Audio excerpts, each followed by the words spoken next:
में मुख्यमंत्री योगी आदित्यनाथ का बड़ा बयान। कहा, साल 2014 से पहले हम कमजोर अस्थिर अर्थव्यवस्था थे।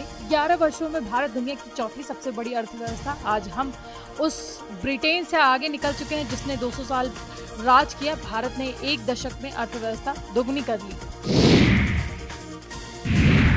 बहराइच दौरे पर सीएम योगी आदित्यनाथ। महाराज सुहेल देव की प्रतिमा का लोकार्पण सीएम योगी ने किया। इस दौरान कार्यक्रम में सीएम योगी ने बहुत बड़ा बयान दिया। सीएम योगी ने कहा, राष्ट्र नायकों का सम्मान होना चाहिए। हम महापुरुषों का सम्मान करते हैं। महाराजा सुहेल देव की प्रतिमा स्थापित हो चुकी है। विदेशी आक्रांताओं को सबक सिखाया। डबल इंजन सरकार सम्मान दे रही है। विदेशी आक्रांताओं के नाम पर आयोजन नहीं होगा। आक्रांता के नाम पर मेला नहीं लगने देंगे। यूपी में 28,830 चौराहों का होगा कायाकल्प। चौराहों के लिए खर्च किए जाएंगे 2,000 करोड़। सीएम योगी के निर्देश पर पीडब्ल्यूडी का खाका तैयार। प्रदेश में 1,443 ब्लैक स्पॉट पर सुधार कार्य। कम चौड़ाई वाले मार्गों को 2 लेन करने की तैयारी। इसके अलावा 748 करोड़ से 895 पेड शोल्डर कार्य होंगे। राजमार्गों पर ट्रक ले बाई का निर्माण किया जाएगा। रोड सेफ्टी के मानकों के अनुरूप होगी कार्रवाई।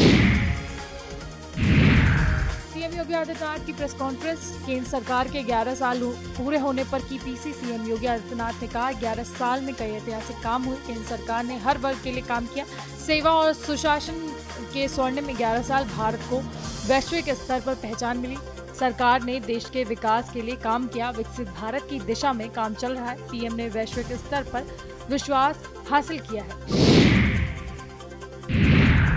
आम आदमी पार्टी सांसद संजय सिंह का बड़ा बयान। संजय सिंह ने कहा, यूपी में अब आप संगठन का विस्तार हो रहा है। लखनऊ, प्रयागराज, मेरठ में कार्यकर्ता सम्मेलन। सुल्तानपुर में बिना नोटिस घर उजाड़ दिए गए। उस मामले में हम माननीय हाई कोर्ट तक जाएंगे। दिल्ली में स्कूलों में फीस बढ़ा दी जा रही है। बस का किराया बढ़ाया जा रहा है। लोग परेशान हो गए हैं। गृह मंत्री अमित शाह 15 जून को लखनऊ आएंगे। सिपाही भर्ती में चयनित अभ्यर्थियों को देंगे नियुक्ति पत्र। 15 जून को डिफेंस एक्सपो ग्राउंड में होगा कार्यक्रम। सिपाही के 60,244 पदों पर हुई थी सीधी भर्ती। नवचयनित सिपाहियों में 12,048 महिलाएं भी शामिल। लखनऊ में मॉडल चाय वाली सिमरन गुप्ता की पिटाई। राम बैंक चौकी इंचार्ज पर पिटाई का आरोप। पुलिसकर्मियों ने महिला दुकानदार से अभद्रता की। एसआई आलोक चौधरी देर रात दुकान पर पहुंचे थे। दुकान में निर्माण कार्य देख रही थी सिमरन गुप्ता। देर रात दुकान खोलने का आरोप लगाकर पीटा। सिमरन का आरोप, पुलिस ने अभद्रता की और थप्पड़ मारा। दिल्ली में आप नेता मनीष सिसोदिया ने एक्स पर किया पोस्ट। मनीष सिसोदिया ने अपने पोस्ट में लिखा, बीजेपी का जहां झुग्गी वहां मकान का वादा जुमला। दिल्ली पुलिस ने आतिशी जी को ही डिटेन कर दिया। बेबस लोगों की झुग्गियों पर बुलडोजर चल रहा है। देहरादून में सीएम पुष्कर सिंह धामी की प्रेस कॉन्फ्रेंस। सीएम धामी बोले, पूरी दुनिया भारत का लोहा मान रही। मोदी जी के नेतृत्व में देश सशक्त हुआ। गरीब लोगों को आवास, शौचालय मिले। गरीब जरूरतमंदों के लिए काम किया गया है। 25 करोड़ लोग गरीबी से बाहर निकले। आतंकियों को घर में घुसकर मारा गया। साल 2014 से पहले घपले और घोटाले की सरकारें होती थी। बीजेपी के खिलाफ आम आदमी पार्टी का एक्स पोस्ट। अपने पोस्ट में आम आदमी पार्टी ने लिखा, बीजेपी का एक ही नारा, जहां झुग्गी वहां बुलडोजर। दिल्ली की कई जगहों पर झुग्गियां उजाड़ दी गई हैं। बीजेपी गरीबों को बेघर करना चाहती है। आप इनकी तानाशाही का डटकर मुकाबला करेंगे। दिल्ली की मुख्यमंत्री रेखा गुप्ता का बयान। 11 साल की केंद्र सरकार के कार्यों को लेकर कहा, मेट्रो इंफ्रास्ट्रक्चर में केंद्र सरकार का योगदान। 1.25 लाख करोड़ की सड़क परियोजना दिल्ली को दी। केंद्र ने दिल्ली के उत्थान में काम किया। लेफ्टिनेंट जनरल राजीव घई को बड़ी जिम्मेदारी मिली। Rajiv Ghai deputy chief of army staff बने। यह आर्मी में बनाया गया नया अहम पद है। ऑपरेशन इंटेलिजेंस रणनीतिक विंग्स की करेंगे देखरेख। डीजीएमओ की भूमिका में भी रहेंगे लेफ्टिनेंट जनरल घई। पाक ने युद्ध विराम के लिए घई से संपर्क किया था। लखनऊ में ऊर्जा मंत्री एके शर्मा का बड़ा बयान। एके शर्मा ने अपने बयान में कहा, देश में यूपी के बिजली विभाग ने बनाया रिकॉर्ड। बिजली आपूर्ति में गुजरात, महाराष्ट्र को पीछे छोड़ा। इस बार की सर्वाधिक बिजली यूपी ने दी। विपक्ष निजीकरण पर कर्मियों को भड़का रहा है। अच्छी व्यवस्था के लिए निजीकरण बहुत जरूरी है। निजीकरण से किसी को दिक्कत नहीं होगी। पब्लिक प्राइवेट पार्टनरशिप समय की मांग। दिल्ली में बीजेपी प्रदेश अध्यक्ष वीरेंद्र सचदेवा का बयान। वीरेंद्र सचदेवा ने कहा, यह सरकार असंभव को भी संभव कर सकती है। पीएम ने देश को नया शासकीय मूल मंत्र दिया है, रिफॉर्म, परफॉर्म एवं ट्रांसफॉर्म का मंत्र दिया है। जौनपुर में सुहेलदेव समाज पार्टी के नेता महेंद्र राजभर की पिटाई। सुभाषपा कार्यकर्ताओं ने पीटा। सुहेलदेव समाज पार्टी के अध्यक्ष हैं महेंद्र राजभर। मंत्री ओपी राजभर से बागी होकर बनाई थी नई पार्टी। ओपी राजभर के समर्थकों ने महेंद्र राजभर को पीटा। मऊ से उपचुनाव लड़ने की तैयारी कर रहे थे महेंद्र। जाफराबाद थाना क्षेत्र के आशापुर में था कार्यक्रम। राजा रघुवंशी मर्डर केस में सबसे बड़ा खुलासा।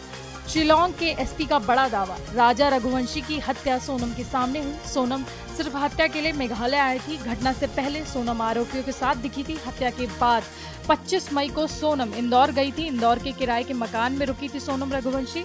इंदौर में राजा कुशवाहा से मिली थी सोनम रघुवंशी। फिर सोनम इंदौर से यूपी के लिए निकल गई थी। बहराइच में सुहेलदेव स्मारक पर सीएम योगी ने की जनसभा। मंच से एमएलए सुरेश सिंह को कम बोलने की हिदायत दी। विधायक ने 500 किलो विस्फोटक मिलने की बात कही थी। सिकंदरपुर में 500 किलो विस्फोटक का किया था दावा। सीएम योगी ने जनपद न आने को लेकर किया था आग्रह। प्रशासनिक जांच में सर्वे की बात निकल कर आई थी सामने। पेट्रोलियम मंत्रालय द्वारा हो रहा था जमीन खोद कर सर्वे। डीएम और एसपी ने महसी विधायक के आरोपों को नकारा था। झांसी में स्कॉलरशिप न आने पर बीटेक छात्र बना चोर। पुलिस ने चोरी के सामान सहित उसे गिरफ्तार किया। फीस का इंतजाम न होने पर छात्र ने की चोरी। जौनपुर निवासी छात्र एक निजी कॉलेज में पढ़ता है। शहर कोतवाली क्षेत्र है पूरा मामला। ऑपरेशन सिंदूर के वैश्विक प्रसार के लिए विभिन्न देशों में सर्वदलीय प्रतिनिधि मंडलों की यात्रा पर भाजपा सांसद रवि शंकर प्रसाद ने कहा, हम अपना रुख रखने के लिए विदेशों के दौरे पर गए थे। साथ ही प्रवासी भारतीयों से भी मिले। हमने विभिन्न देशों में वक्ताओं, सांसदों और विदेश मंत्रियों, उप विदेश मंत्रियों से मुलाकात की। खास तौर पर यूके में हुई बैठक उल्लेखनीय रही। हम पारंपरिक युद्ध लड़ रहे हैं, लेकिन हम कभी भी आक्रामक नहीं रहे। हमने यह स्पष्ट कर दिया है, हम पाकिस्तान के लोगों के खिलाफ नहीं हैं। राष्ट्रीय राजधानी में भीषण गर्मी और हीट वेव जारी। आईएमडी वैज्ञानिक ने कहा, दिल्ली के लिए ऑरेंज अलर्ट जारी कर दिया गया है। अगले 2 से 3 दिन तक हीट वेव जारी रहने का अनुमान। उसके बाद बारिश की गतिविधि के कारण तापमान में गिरावट आ सकती है। वाराणसी में उत्तर प्रदेश कांग्रेस अध्यक्ष अजय राय ने कहा, ये भाजपा साल 2047 की बात करते हैं, लेकिन आपको आज की बात करनी चाहिए। आज लोगों के पास रोजगार नहीं है और सभी व्यापार बंद हो चुके हैं। अयोध्या में भी गुजरात की कंपनी काम कर रही है। वहाँ प्रसाद में भी घोटाला हुआ है। वहाँ प्रसाद भी गुजरात से आ रहा है। बनारस के लोगों ने इन्हें वोट दिया तो इन्हें भी काम करने दीजिए। दिल्ली में पूर्व सीएम आतिशी ने कहा, बीजेपी कल इन झुग्गियों को तोड़ने वाली है और मुझे जेल लेकर जा रहे हैं, क्योंकि मैंने इन झुग्गी वासियों की आवाज उठाई थी। बीजेपी और रेखा गुप्ता को झुग्गी वालों की हाय लगेगी। बीजेपी कभी वापस नहीं आ पाएगी। उप मुख्यमंत्री केशव प्रसाद मौर्य ने पीएम मोदी के नेतृत्व में एनडीए सरकार के 11 साल पूरे होने पर कहा, 11 साल 1100 साल के बराबर है। देश की प्रगति, विकास, गरीबी, किसान और युवाओं और महिलाओं के लिए, देश की अर्थव्यवस्था के लिए ये सभी कुछ हुआ है। सभी क्षेत्रों में भारत की प्रतिष्ठा बनी है, महत्व बढ़ा है, स्थान बढ़ा है। पीएम मोदी के नेतृत्व में ये सब संभव हो पाया है। लखनऊ में जल निगम कर्मियों ने किया धरना प्रदर्शन। 7 सूत्रीय मांगों को लेकर दिया धरना प्रदर्शन। बकाया वेतन, पेंशन की मांग को लेकर धरना। सैकड़ों की संख्या में जुटे जल निगम कर्मी।